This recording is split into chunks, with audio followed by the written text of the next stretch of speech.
It was in the last weeks of the war, in April 1945, that one small detachment of the Waffen-SS fought its last and most memorable battle. To overcome the shortage of trained infantrymen and of adequate weapons in the months and weeks of Germany's military decline, more and more use was made of small groups of dedicated, hard, and skillful men who were prepared to undertake operations of the most hopeless sort to help save their native country. The name of one of these men, Otto Skorzeny, was, to his contemporaries in the German army, synonymous with cool bravery and daring. This account, however, is not Skorzeny's but that of an SS company, which had formerly been part of his commando battalion.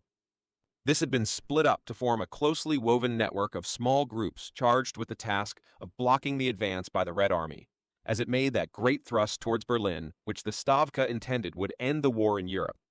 Separated from the parent SS commando, the next step had been the conversion of this assault company into a paracommando and then into an anti-tank company. These were not, however, conventional gunners with conventional anti-tank guns, but a group of determined tank hunters, individual destroyers of enemy machines who went out with hollow charges and other close combat weapons to launch themselves at the Soviet vehicles, to clamber onto moving machines, and to plant their explosive charge firmly so that it exploded and destroyed its victim. There were other methods of killing red armor, of which a favorite one was to rise from the ground, to stand in a wave of tanks, to select a victim, and then to smash it with the missile from a single-shot rocket launcher.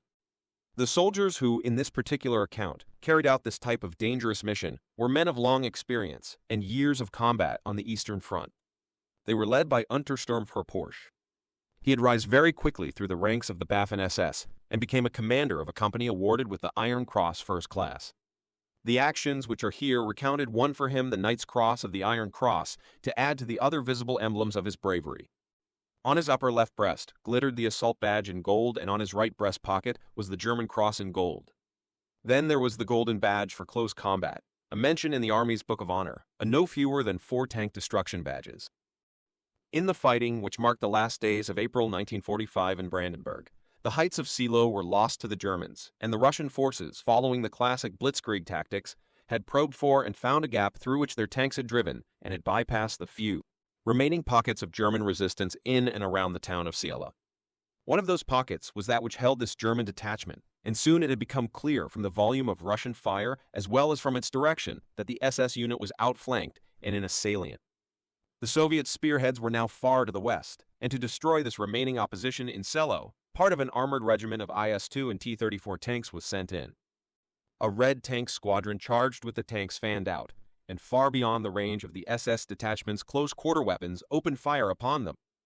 The commander and his grenadiers accepted the losses which the Soviet tank gun and machine gun fire inflicted upon them, holding themselves ready for the time when the great machines would approach to within killing distance. Porsche named his men, allotted to them the tank they were to destroy, and then the two groups of combatants met in battle. On the one side, the human with his explosive charge or rocket launcher, whose only defense was mobility, against, on the other side, an opponent heavily armored and strongly armed. One of the heavy Soviet tanks rolled towards the small group of men who made up the company headquarters, suddenly swung on its tracks, halted, and began to burn. A Panzerfaust had torn into its vitals, and fire consumed the vehicle so quickly that none of the crew escaped. This first kill was the signal for a general melee as the men within the tanks and the men outside them fought to destroy each other. A sudden change of direction was made by the Russian commanders, aiming to take the detachment in flank, but this failed when their machines were caught and destroyed by Skorzeny's group holding position on Porsche's right. Vehicle after vehicle stopped, brewed up, or blew up. In Porsche's company area, 6 were on fire, and the remainder pulled back to allow waves of Red Army infantry to storm forward, hoping to achieve the victory which the tanks had been unable to gain. The MG-42, whose rate of fire had been increased to over 2,000 RPM, came into action, swinging backwards and forwards along the brown-coated files, smashing the cohesion of the attack and destroying it before the assaulting Russian regiment had had time to shake out into tactical formation. The killing was prodigious, and the survivors of the crumpled red battalions pulled back and withdrew out of range of this small group of determined defenders. For the outflanked German groups in the salient, there was only one course of action, and the exhausted detachments were pulled back, but not to rest. Porsche's SS men were ordered to move on Liebes, and there to attack a Soviet tank group, which was concentrating around the town. The road forward was choked with retreating troops and columns of refugees, who hindered the advance so that it was not until just before dawn that the small SS column of men and machines reached the objective. They had arrived too late. The town had fallen, and under the relentless pressure of mass Soviet tank assaults, the Germans' front and flank detachments were pushed further and further back. But there were successes even on that black day. The company scored its 100th kill and Porsche's 12th and 13th victims. At nightfall, the detachment rested in a farm set some 300 meters behind the main German firing line, which was held by men of a dozen mixed subunits separated from their parent bodies. At some time during the night, the front line was driven or taken back, and Porsche was awakened to the news that his unit was now almost alone, was unprotected, and that the farm courtyard was full of Russians. These were killed, and then a cautious reconnaissance showed the village to be empty of all German troops except for a detachment of about 80 assault engineers who joined forces with Porsche's 100-strong company. This mixed group filled the gap and formed a temporary battle line.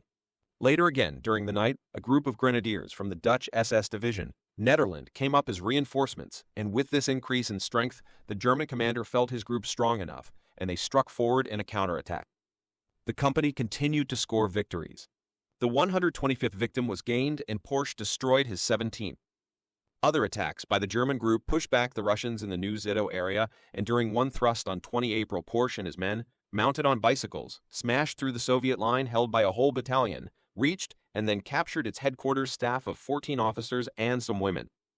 On 26 April, Porsche was informed that he had been awarded the Knight's Cross of the Iron Cross, and as if to set a seal upon this decoration, he destroyed with Panzerfaust and machine pistol fire a pair of Russian anti-tank guns which had sought to halt his company's advance.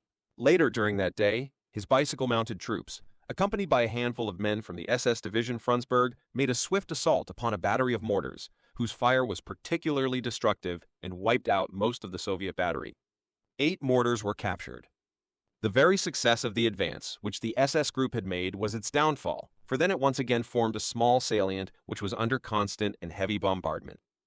Then Soviet troops cut the neck of the salient. By this stroke, the German force became a pocket, cut off from the main body and surrounded on all sides by the Soviet enemy. The defiance which it still maintained attracted to it soldiers from every type of German frontline unit and of every rank, men who had been cut off from their own formations.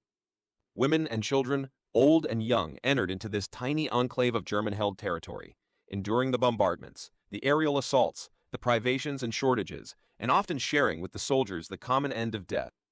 The civilians would endure anything just as long as they could stay with the pocket now trying to fight its way through line after successive line of Soviet defenses.